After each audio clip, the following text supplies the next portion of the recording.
Hello friends, इस video में हम क्लास 11 फिजिक्स का chapter second motion in straight line को आगे कंटिन्यू करेंगे, जिसमें हम इक्वेशंस ऑफ मोशन के बारे में पढ़ेंगे और इक्वेशंस ऑफ मोशन को कैलकुलस मेथड के थ्रू प्रूव भी करेंगे।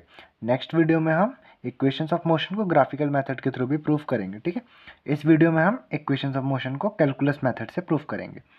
इक्वेशंस ऑफ मोशंस पढ़ने से पहले आप समझ लीजिए कि कुछ कुछ टर्म्स के बारे में, जैसे कि यू के साथ हम रिप्रेजेंट करते हैं किसको, इनिशियल वेलोसिटी को। इनिशियल वेलोसिटी मतलब जिस वेलोसिटी के साथ कोई भी मोशन स्टार्ट होता है हमारे पास, है ना, स्टार्ट होगा। या ऐसे कह सकते हो कि किसी भी ऑब्जेक्ट की जो इनिशियल वेलोसिटी होगी, मतलब स्टार्टिंग टाइम पे जो वेलोसिटी होगी, वो क्या होगी, उसकी इनिशियल वेलोसिटी। उसको हम यू के साथ डिनोट करेंगे। अब फाइनली वो जिस वेलोसिटी को रीच करता है वो हमारे पास क्या होगा, वी। हम उसको स्मॉल वी के साथ रिप्रेजेंट करेंगे। जितना भी उसने डिस्टेंस ट्रेवल किया होगा उसको एस के साथ, और ए के साथ हम उसके एक्सेलरेशन को रिप्रेजेंट करेंगे। ठीक है, अब इक्वेशन ऑफ मोशन की बात करते हैं। तो पहली इक्वेशन ऑफ मोशन क्या है हमारे पास, v is equals to u plus a t. यहाँ पर v क्या है, फाइनल वेलोसिटी, u क्या है, इनिशियल वेलोसिटी, a क्या है, एक्सेलरेशन, और t हमारे पास क्या है, t होता है टाइम, है ना। सेकेंड है हमारे पास s is equals to u t plus half a t square. यहाँ पर s हमारा डिस्टेंस है, u initial velocity, t time, half a हमारा एक्सेलरेशन, और t हमारा वापस से क्या है, टाइम। थर्ड है हमारे पास v square is equals to u square plus 2a s। यहाँ पर v क्या है हमारे पास, फाइनल वेलोसिटी, u है इनिशियल वेलोसिटी, a है एक्सेलरेशन, और s है हमारे पास डिस्टेंस। ठीक है, तो हम बाय एक एक करके वन बाय वन हम सारी के सारी इक्वेशंस को प्रूव करते हैं। सबसे पहले हम पहली इक्वेशन को लेते हैं। फर्स्ट इक्वेशन क्या है हमारे पास, देखिए फर्स्ट इक्वेशन में v is equals to u plus a t.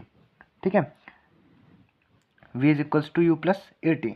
इसके लिए हमको जो यूज़ करना है ना, हमें क्या यूज़ करना है, हमें एक सिंपल सी चीज़ यूज़ करनी है, जो कि है आप सभी ने पढ़ रखा है कि देखो v की बात हुई तो सबसे पहले हम v को ही ले लेते हैं, d v upon d t. ऐसा कुछ पढ़ा है आप लोगों ने, है ना। D v upon d t क्या होता है हमारा, ये होता है एक्सेलरेशन। मतलब क्या, d v upon d t का change in velocity with respect to time. हमने पढ़ा था एक्सेलरेशन पे क्या होता है कि change in velocity with respect to time क्या होता है, हमारे पास एक्सेलरेशन होता है। आई होप सभी को याद होगा ये।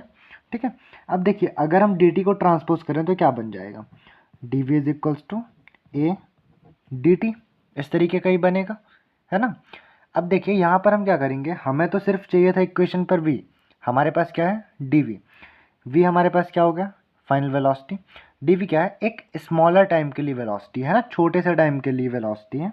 डी हमेशा स्मॉलर क्वांटिटीज़ को हम लोग रिप्रेजेंट करने के लिए रखते हैं, तो डी हमारे पास क्या हो गया, बहुत छोटे से टाइम पीरियड के लिए। और आप सभी को मेरे हिसाब से ये पता होगा कि अगर हमें कोई छोटी सी क्वांटिटी पता हो और होल क्वांटिटी फाइंड करनी हो तो हम इंटीग्रेट करते हैं, है ना। हम यहाँ पर भी इंटीग्रेट करेंगे। So integrating both side, integrating both side. अगर किसी को भी इंटीग्रेशन या डिफरेंशिएशन वाले टॉपिक्स पर प्रॉब्लम है तो आप लोग बता सकते हैं, इंटीग्रेशन डिफरेंशिएशन के लिए भी अलग से वीडियो एक बना देंगे। ठीक, अभी इंटीग्रेट करेंगे तो देखिए इंटीग्रेशन ऑफ डी वी। अब वेलोसिटी क्या है, वेलोसिटी कहाँ से कहाँ तक बढ़ी, इनिशियल से लेकर फाइनल तक, लिमिट भी लगाएंगे हम, इनिशियल से लेकर फाइनल तक, u से v, integration of d v. इधर देखिए integration a d t. Acceleration तो फिक्स ही रहेगा ना, एक्सेलरेशन तो जो भी रहेगा यूनिफॉर्म मोशन पर वो फिक्स होगा हमारे पास। ठीक है, अभी देखिए आप सभी को पता होगा अगर मैं डी वी को इंटीग्रेट करूँगा तो ये क्या बन जाएगा हमारे पास, पूरा v। इस पर लिमिट क्या है, u से लेकर v तक।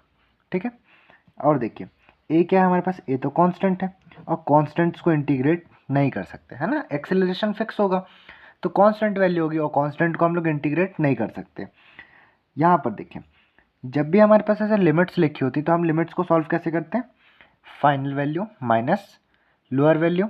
ऐसे भी समझ सकते हो कि higher value minus lower value. तो ये कैसे बनेगा, देखिए ये बनेगा higher value v minus lower value u। ए वैसे ही बचा हुआ है। अब dt को इंटीग्रेट करेंगे तो क्या बनेगा, ये हो जाएगा t, है ना। dt को इंटीग्रेट करेंगे तो t, d मीन्स छोटा सा टाइम, dt जो लिखा था वो छोटा सा टाइम है, इंटीग्रेट होकर क्या बनेगा, पूरा टाइम, दैट मीन्स t। ठीक है, अभी देखिए यहाँ से हम सिर्फ माइनस के u को अगर ट्रांसपोज करेंगे तो क्या बनेगा v इक्वल्स माइनस यू इधर आएगा तो पॉजिटिव यू, और आगे ये तो वैसे भी पॉजिटिव है, v is equals to u plus a t. ये हमारे पास फर्स्ट इक्वेशन ऑफ मोशन है जिसका प्रूफ हमने कैलकुलस मेथड से किया। आई होप ये प्रूफ सभी को क्लियर होगा। ठीक है, अभी हम लोग सेकंड प्रूफ की बात करते हैं।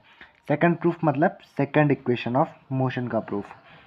देखिए सेकंड इक्वेशन ऑफ मोशन क्या है हमारे पास, सेकंड इक्वेशन ऑफ मोशन है s is equals to u t plus half a t square.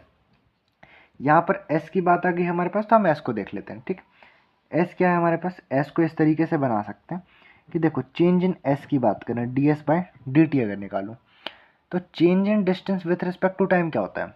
अगर सभी को याद हो तो हमने पुरानी वीडियोस पे पढ़ रखा है कि change in distance with respect to time हमारे पास क्या होता है, स्पीड वेलोसिटी, है ना।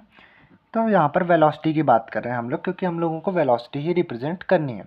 तो ds by dt is equals to v। अगर मैं वापस से dt को ट्रांसपोज करूँ तो क्या बन जाएगा, ds is equals to v dt, यही बनेगा।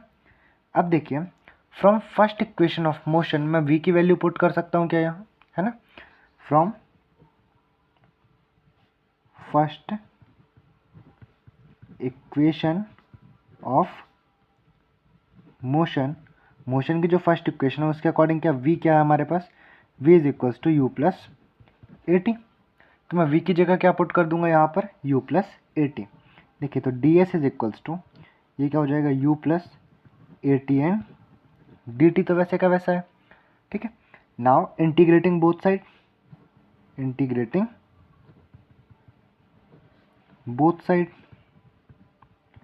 इंटीग्रेट करेंगे तो क्या हो जाएगा, इधर हो जाएगा integration of ds without limit, distance total cover करेगा।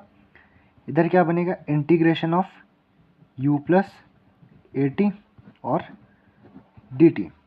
देखिए अभी जो इंटीग्रेशन होगा वो यहाँ पर चेन रूल यूज़ करेंगे। Chain rule that means u plus a T है, दो टर्म्स का सम है हमारे पास, हम दोनों टर्म्स को अलग अलग इंटीग्रेट कर लेंगे। देखिए ds को इंटीग्रेट करके तो क्या बन जाएगा s। ठीक, इधर पे क्या बना सकते हैं, integration of u dt plus integration of A T dt। ठीक है, ऐसे ही बनेगा। अभी देखिए ये बहुत सिंपल सा है, s तो वैसा ही है, u जो इनिशियल वेलोसिटी होगी वो एक फिक्स क्वांटिटी होगी हमारे पास, फिक्स क्वांटिटी होगी दैट मीन्स एक कांस्टेंट वैल्यू होगी, और कांस्टेंट का हम कभी भी इंटीग्रेशन नहीं करते हैं, तो u तो अपनी जगह u का u रहेगा। dt को इंटीग्रेट करूँगा, dt इंटीग्रेट होकर क्या बचेगा, t क्या हो जाएगा t प्लस, देखिए a यहाँ पर क्या एक्सेलरेशन, एक्सेलरेशन तो फिक्स रहेगा a। अब t का इंटीग्रेशन क्या होगा, यहाँ पर t dt मतलब t को इंटीग्रेट करना है dt के रिस्पेक्ट पर। तो एक फार्मूला जो कि आपको मैं इधर बता देता हूँ, एक फार्मूला होता है इस तरीके से कि integration of x raise to the power n, ये क्या होता है हमारे पास, x raise to the power n plus one upon n plus one. ये x raise to the power n और यहाँ पर dx भी हो जाएगा। ठीक है, क्योंकि dx के रिस्पेक्ट पर इंटीग्रेट करेंगे। अब वैसे ये देखिए क्या है, integration of t with respect to dt, जैसे यहाँ पर xn था, यहाँ पर dx के रिस्पेक्ट पे हो रहा था, यहाँ पर t है जो कि dt के रिस्पेक्ट पे होगा। t की अगर पावर देखें तो कितनी पावर है, 1, और n plus one that means power 1 plus 1 होगा, तो ये क्या हो जाएगा power 2 upon n plus one, n कितना था 1, 1 प्लस 1 करेंगे तो 2। देखिए ये क्या बन गया हमारे पास, s is equals to u t plus a t square by 2। इसी को अगर मैं सिस्टमेटिकली अरेंज करूँ तो क्या लिख सकता हूँ, यू टी प्लस, देखिए 1/2 मैं सामने लिख सकता हूँ, इधर क्या बचा होगा हमारे पास ए एंड टी स्क्वायर। यही हमारे पास सेकंड इक्वेशन है मोशन की, है ना, s is equals to u t plus half a t square. I hope ये सेकंड इक्वेशन का प्रूफ भी आप सभी को समझ आया होगा। ठीक है, अब थर्ड इक्वेशन ऑफ मोशन की बात करते हैं। So third equation of motion क्या है हमारे पास, थर्ड इक्वेशन है v square is equals to u square plus 2as। देखिए ये इक्वेशन को भी प्रूव करना बहुत ईजी है। सबसे पहले यहाँ पर हम देख लेते हैं, दो चीज़ें हैं, वेलोसिटी है और एक्सेलरेशन भी है हमारे पास। तो चेंज इन वेलोसिटी क्या होता है, dv बाई dt, ये हो जाता है हमारे पास acceleration. Change in velocity with respect to time क्या होता है हमारे पास, एक्सेलरेशन। लेकिन अगर आप ध्यान दें तो हमको क्या बनाना है, यहाँ पर वेलोसिटी स्क्वायर करना है। ठीक है, वेलोसिटी स्क्वायर करना है। तो यहाँ पर देखो आप सभी को एक चीज़ पता है कि अगर मैं यहाँ पर सेम वैल्यू के साथ मल्टीप्लाई भी करूँ और सेम वैल्यू के साथ डिवाइड भी कर दूँ, कोई फ़र्क नहीं पड़ेगा। तो मैंने ds से मल्टीप्लाई भी किया, ds से डिवाइड भी किया, तो कोई चेंज नहीं आएगा, इक्वल होगा ये हमारे पास वापस से 1 है। ठीक है, सेम के साथ मल्टीप्लाई भी किया, उसी के साथ हमने डिवाइड भी किया। देखिए अब जो ये ds अपर डिवाइड पे था ना, मैं इसको ट्रांसपोज कर सकता हूँ। क्या कर सकता हूँ? ट्रांसपोज कर दूंगा। अगर मैंने इसको ट्रांसपोज किया तो ये क्या बन जाएगा, इस तरफ को तो बन जाएगा a ds, इस तरीके से बनेगा इंटीग्रेशन ऑफ, सॉरी यहाँ पर सिर्फ क्या बनेगा a ds। यहाँ पर मैं लिख सकता हूँ dv को अलग कर दीजिए, ds अपॉन dt भी बना सकते हैं। मल्टीप्लिकेशन पर है तो हम इनको आगे पीछे करके लिख सकते हैं ds अपॉन dt।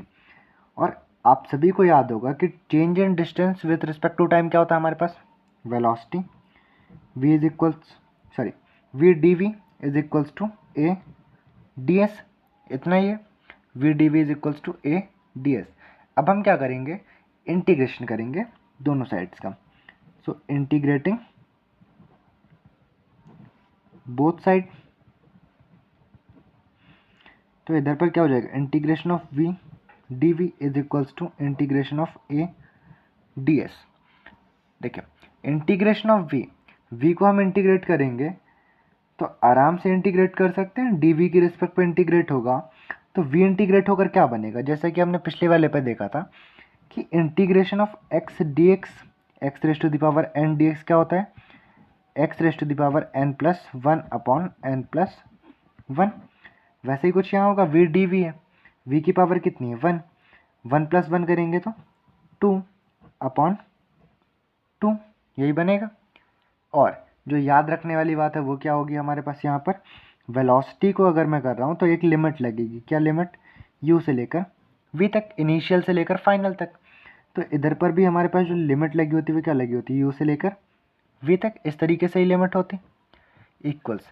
देखिए integration of a ds, acceleration constant integration of ds, यही बनेगा।